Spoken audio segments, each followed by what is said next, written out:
হাসরের ময়দানে আল্লাহ তাআলা যখন ফেরেশতাদের মাধ্যমে আগুনের শিকল দিয়ে টেনে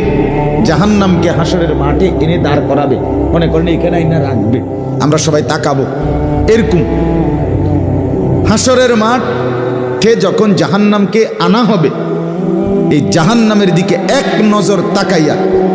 হাসরের ময়দানের সমস্ত নাফরমান পাপী বেঈমান আবারও বলবে আল্লাহর কাছে, রব্বানা আখিরনা ইলা আজালিন করিব, আল্লাহ একটু সময়ের জন্য দুনিয়াটা আবার ফেরত দেন, হায়াত আবার ফেরত, সময়গুলো আরেকবার দেন, আরেকটু সময় দেন, নুজিব দাওয়াতাক, আপনার সব কথা তখন মেনে নেব, ওয়ানাত্তাবিউর রুসুল, আপনার রসুলদের আনুগত্য করব।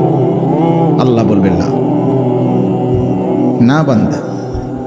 এখান থেকে কাউকে আর ফেরত দেওয়া